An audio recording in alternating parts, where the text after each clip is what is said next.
This is Hino's Sport, bringing you that heat and fuck.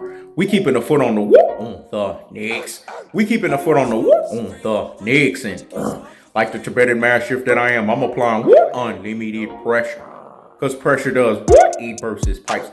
See, this is the second part of what I was talking about the other day. It offended a lot of people because that's what Hino's Sport does. This is what this platform's all about. Keeping the foot on the whoop on the Knicks. Keeping the foot on the whoop on the Knicks, and like the Tibetan mastiff that he is, he's applying what? Unlimited pressure. Because pressure does what? It bursts pipes. When a person has daddy issues, they govern their affairs as if they have daddy issues. What I said was so deep and profound. Let me let that marinate in the corpus callosum and in the cerebellum. So hear me fucking well. When a person has daddy issues, they're going to govern their affairs as if they have daddy issues. Terence Crawford's proving this in the negotiation aspect with Errol Spence. You had a whole bunch of Rudy Poo and Plum brains, classic dotes and troglodytes, ultra fanboys with the ultra fanboy rhetorics. The other day in the video, in the comment section, they showcase their pure beta supreme ways. They showcase their fatherlessness. They showcase their mamba boy tendencies because they had no dad in the home. See, if you're sitting there and you're justifying Terence Crawford, you're basically saying you were in the same position as Terence Crawford. You brain full of mush and brainwash. Dodo head. What are you not getting there? Because those who got the message in its most cold-hearted, in its most unadulterated, in its most cutthroat true-to fashion, understand that when you have an active father in the home, you're going to make absolute and resolute decisions. When you don't have an active father in the home, you're going to be like the chihuahua barking behind the damn fence. And Terence Crawford, you're not going to be absolute. You're not going to be resolute. You're going to make decisions that's going to impact and affect you. Terence Crawford's a barking chihuahua. This is what he's always been at his truest and his most properest levels. This guy doesn't want Free Smoke Jr. because he understands that Errol Spence will single-handedly end his boxing career. Let me say it again. Errol Spence will single-handedly end this man's boxing career. It's very prevalent. You have to look at a person's body language to understand what the person is all about. When we look at Errol Spence, we see a real bravado of a megalodon shark. A megalodon shark has no predator. It is the predator. When we look at Terence Crawford, we see the fake bravado of a chihuahua walking behind a damn fence. This is the difference. This is the delineation. This is the distinction. This is the gulf, and this is the separation. One is for real. One is about that free smoke. Hence the name Free Smoke Jr. The other one is not. He's a barking a chihuahua walking behind a damn fence. But this is a systemic issue. See, people don't understand how this systemic issue connects. Because if you've had early childhood development that told you that you had daddy issues, that shit, unless it is dealt with, it's going to translate into your adulthood. Man, I'm dropping gems and jewels. Get the turkeys out and get to the damn gobbling. Errol Spence don't have that problem. People want to point out, but he had a car crash. He who is without sin be the first to cast the stone. Woo! You know, when Jesusie Yeshua says it, you better bend the proverbial effing knee and kiss the ring while you at it. He who is without sin be the first to cast the stone. So because you grew up in a 2-parent household, you're not going to make no mistakes. Who's perfect? Name me a perfect person. And then we could sit there. Unless you are Jesusie Yeshua, you are not perfect. But how did Errol Spence bounce back from that? It's like Kobe Bean Bryant. Kobe Bean Bryant, he had a Colorado situation. How did he bounce back from that? When you have a 2-parent household situation, you will bounce back. Terence Crawford has never bounced back. All he's proven is that he's a Negro that's missing a few fucking screws. All he's proven is that he's let Bob Arum pick him, Jerry Heller to Eazy-E his ass.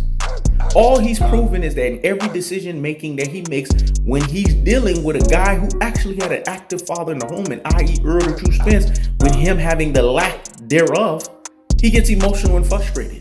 Go look at how giddy he was. Go look at all of the estrogen that was buzzing on his ass versus Errol Spence buzzing testosterone when they had their first confrontation. You saw the difference? You saw the delineation? You saw the distinction? You saw the gulf and you saw the separation?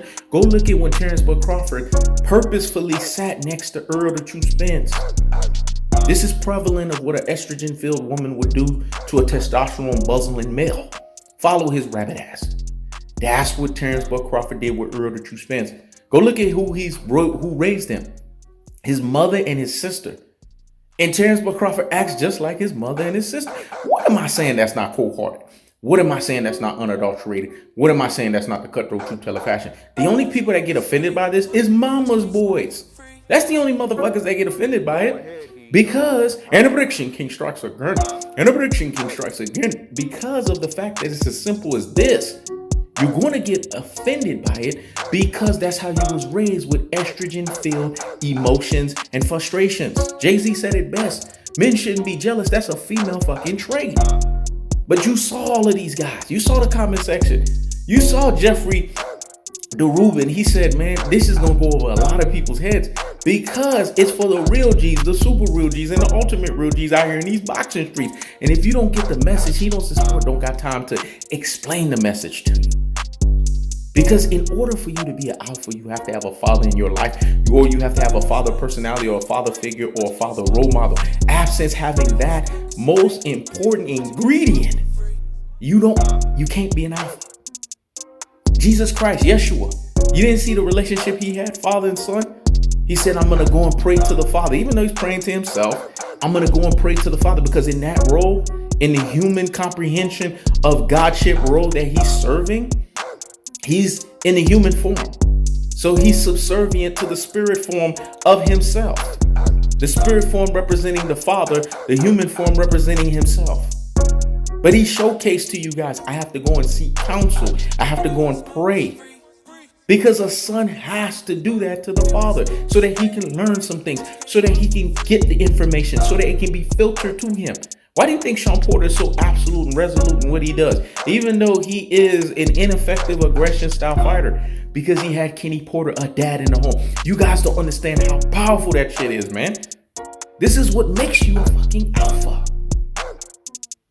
And when Jesus talks about father and son relationship all throughout the scriptures, man, how the father is the one who raises the child up and makes him become a man. Gird up thy loins. What do you think that is? That means basically grab your ball sacks and be a man. Have buzzing fucking testosterone. Look at every decision that Errol Spence has been making. But see, these haters and these trolls, i.e. mama boys, pure beta supremes, they always want to point to the car crash. Everybody makes mistakes. But how did he bounce back? See, it's that bounce back that makes you. It's when you're dealing with pressure. How do you bounce back from pressurized situations? Let's see. He came out of a car crash and he damn near out counterpunched and embarrassed the shit out of Danny Garcia. So stop the presses and pump the brakes on announcers, you mama boy pure beta supremes, and go sit down somewhere and what? Higgity fucking hush. When it's all said and done, Terence Crawford just showcased to you guys in the Virgil Ortiz versus the Maurice Hooker fight. Errol Spence showed you the opposite. One showed you he was absolute and resolute in trying to make the fight happen. The other one is not willing to do that. What does that showcase to you guys?